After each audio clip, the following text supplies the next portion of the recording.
is Secret all being pulled back. They're getting the advantage now. Kuro could be next. Lanham slept up, but they should be able to get off the track here. Trying to die quickly. Track gold more and more piling in. eHome found a pretty good fight, and now they hunt for Arteezy, who's dangerously low. Tracked up. Long range ball. CTY got him. What a pick. Now Lanham backing off onto S4, who quickly tries to turn this one around. TP out, not going to make it. Secret do salvage the fight. They make it a 3-for-2, but when there's track gold in play and when you're that far ahead, well, you can see the results blitz. A 2,500 gold swing, a 2K experience jump. That was so big for eHome. And the other things that you don't really tangibly see in the stat sheet is 11 Bloodstone charges now on that Storm. It's going to be so much easier for him to force fights because he knows he doesn't have to rely on buyback. The natural Bloodstone timer will help him out so much in these fights, and CTY has to feel so confident because now he's halfway to his Orchid. You've got a level 9 Bounty Hunter. That's not ideal, but you've got a level 11 Phoenix. You've got the Winter Wyvern with the level 2 Winter's Curse, and you finally saw that combination pay off. Arteezy goes for the BKB ultimate. They Winter's Curse him, and then at the same time they drop the egg just 2 seconds later. ROTK, I mean, he made it look close. ROTK doing the math, like pushing it to the absolute limit. He had like a couple inches left on the paper, and he found a way to scribble in the last numbers required.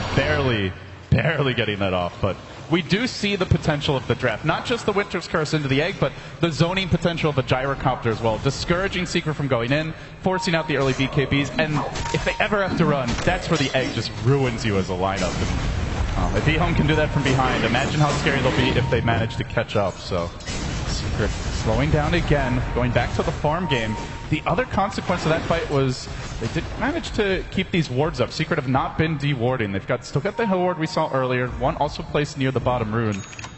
And so far up until this point, Secret have been very good at keeping the map dark, but now eHome's starting to get a bit more vision and getting more active out on the map. CTY is going to feel so confident about this bottom push because of the wards that they have set up. He knows that if anybody rotates in, he sees S4 right there. They have no vision. They have vision over there. They know that Secret have popped most of their smokes, if not all of them. We saw them use 2 in quick succession, so he's probably going to feel really confident just taking the enemy jungle for himself.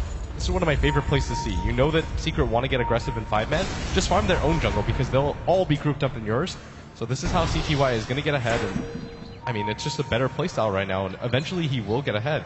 He's only 1 level behind the Shadow Fiend, whereas he used to be 3 or 4. There's no smokes for 4.5 minutes, and Roche is coming up in 2.5. There's going to be a 2-minute window where Secret cannot smoke into the pit, and eHome can if they want, or they can at least sit back and continue farming.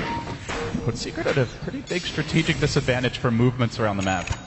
Maybe that's where Zai can find a good opportunity to charge, but no Shadow Blade. He's gone for that utility build, pick up the Vlads and just trying to buff up Arteezy as much as possible in the fights. And if you're eHome, you want to take a fight in the Roche pit. They want Lanham throughout the tracks. Most likely TPing out. Yeah, he's getting nervous now.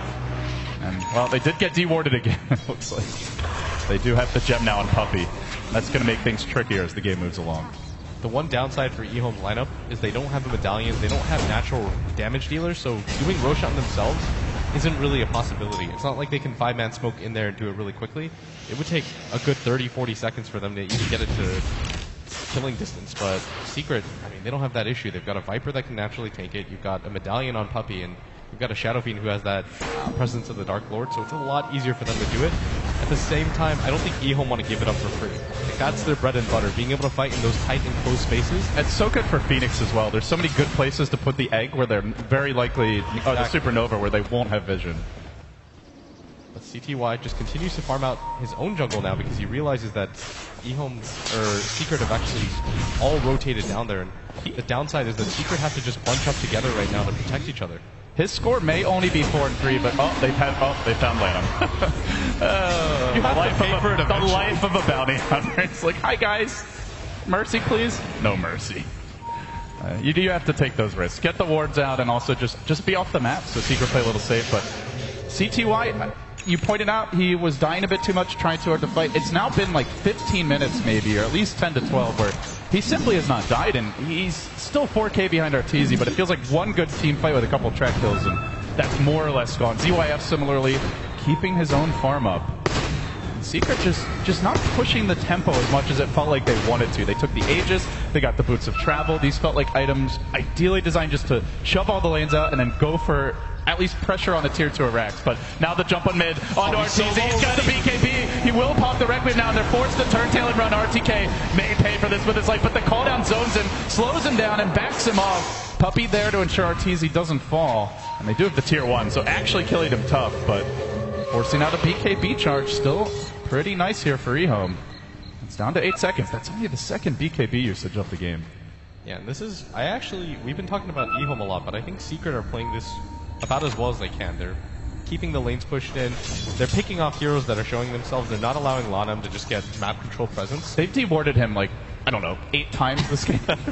I don't even think they're using, oh, they actually bought their own gem now. Yeah, they have their own gem. eHome also picked their own up, but there was a long window there where neither team had a gem.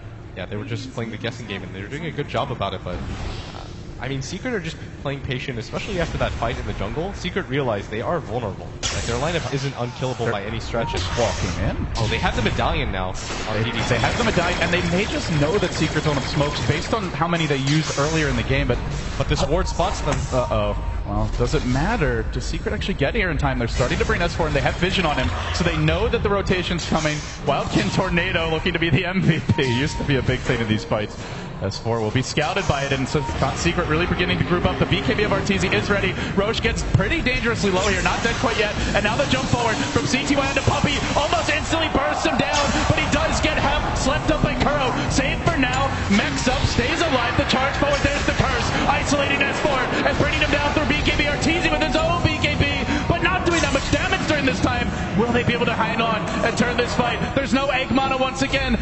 ZYF getting put under. Arteezy again moving forward. The BKB of ZYF about to wear off. Track is there, but they've really used all the resources throughout the Phoenix Egg. How can they hope to fight this? And now they sleep ZYF. They charge it again and club him with the lantern. The jagged glass will ultimately send him back to the well, but he's going to buy back on the gyrocopter, and they really are going to commit everything they've got for this Roshan. They already threw a lot in, and they want to do a little bit more. They know they have the egg available still around the pit. The BKBs from Secret are down, and eHome may end up taking the Roche for free here. Even with the buyback, still a gold win for them. And now they get the prized Aegis onto CTY, who did not die in that fight, and is up to 12 Bloodstone charges, suddenly level 17. Yeah, this is a ticking time bomb right now for Secret, because every single time they kind of take an even fight but they don't feel that Storm Spirit, they have to be so worried. So that Bloodstone counter is getting quite high.